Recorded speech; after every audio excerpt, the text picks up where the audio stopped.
Alors, quand on est un nouvel immigrant en Israël, un Olé Hadash, on bénéficie d'un avantage fiscal assez incroyable sur ses revenus étrangers. Le truc, c'est qu'au bout de 10 ans, c'est terminé, fini. Alors, que se passe-t-il à ce moment-là, très précisément?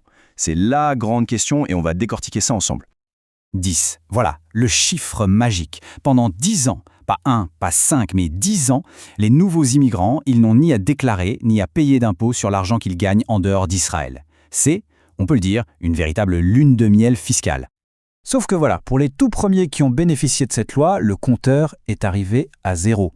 Le réveil a sonné. Alors, la question se pose, est-ce que c'est juste une petite formalité, un simple ajustement, ou est-ce que c'est le début d'un véritable casse-tête fiscal? Allez, on plonge tout de suite dans le vif du sujet pour y voir plus clair.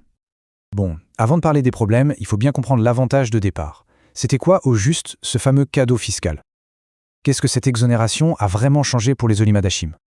Le principe en soi, il est super simple et franchement très attractif. Imaginez, pendant 10 ans, une décennie entière après l'Alia, les nouveaux arrivants n'ont absolument rien à déclarer ni à payer en impôts en Israël sur l'argent qui vient de l'étranger. Rien.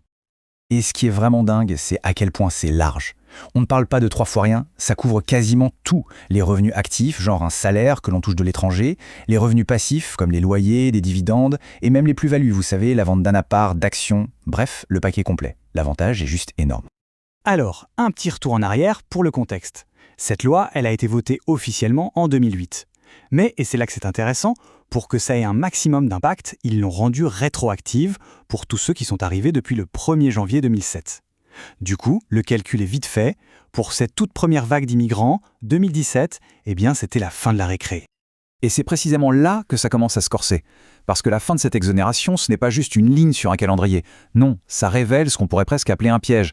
Toute une série de nouvelles obligations. Et des obligations plutôt urgentes.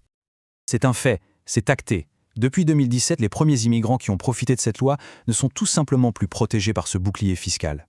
L'horloge a sonné la fin. Et pour eux, les règles du jeu ont complètement changé. Et la conséquence la plus immédiate, la voici, l'obligation de tout déclarer. Tous ces revenus étrangers qui, pendant 10 ans, étaient pour ainsi dire invisibles aux yeux du fisc israélien, maintenant, il faut tout mettre sur la table. C'est un changement, mais alors un changement radical. Mais attention, le gros sujet d'inquiétude, celui qui peut vraiment faire mal au portefeuille, ce n'est même pas l'impôt sur le revenu, non. Le vrai problème, il s'appelle Bituach Leumi, la sécurité sociale israélienne. Et là, on arrive au point absolument crucial. L'exonération de 10 ans, elle concernait l'impôt sur le revenu, ça c'est clair. Mais, et c'est un mais énorme, elle n'a jamais, au grand jamais, concerné les cotisations au Bituach Leumi. Et pour être sûr qu'on se comprenne bien, la source est formelle là-dessus. Il n'y a jamais eu la moindre loi, le moindre texte qui exemptait de payer le Bituach Leumi sur ses revenus. Autrement dit, en théorie, ces cotisations auraient toujours dû être payées. Et voilà, le nœud du problème. C'est logique en fait. Comme personne n'avait à déclarer ses revenus au fisc, le Bituach Leumi n'a jamais été au courant de leur existence. Et donc, forcément, aucune cotisation n'a été demandée et aucune n'a été payée.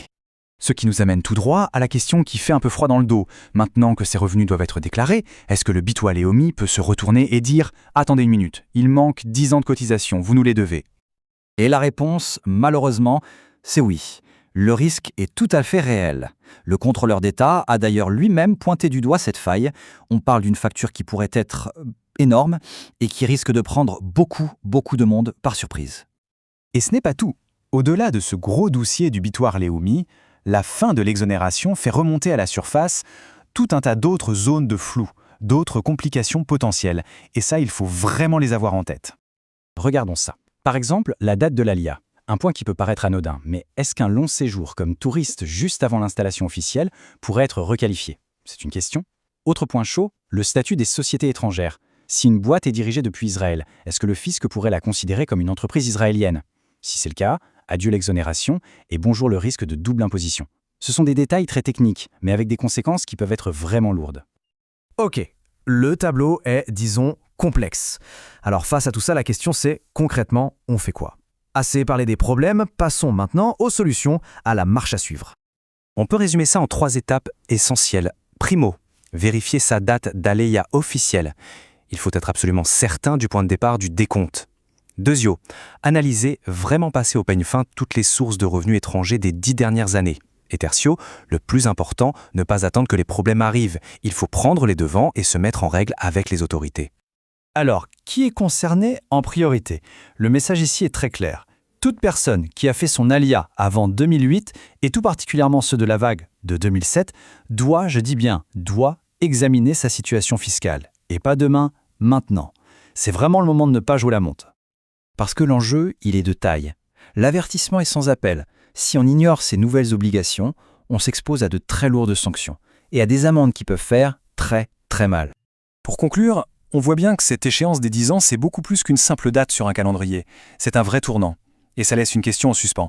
Est-ce que la fin de cette lune de miel fiscale est juste la fin d'un délai de grâce, ou est-ce que c'est le début d'une réalité financière bien plus complexe pour les nouveaux immigrants? C'est une réflexion, je pense, qui est absolument essentielle pour leur avenir ici.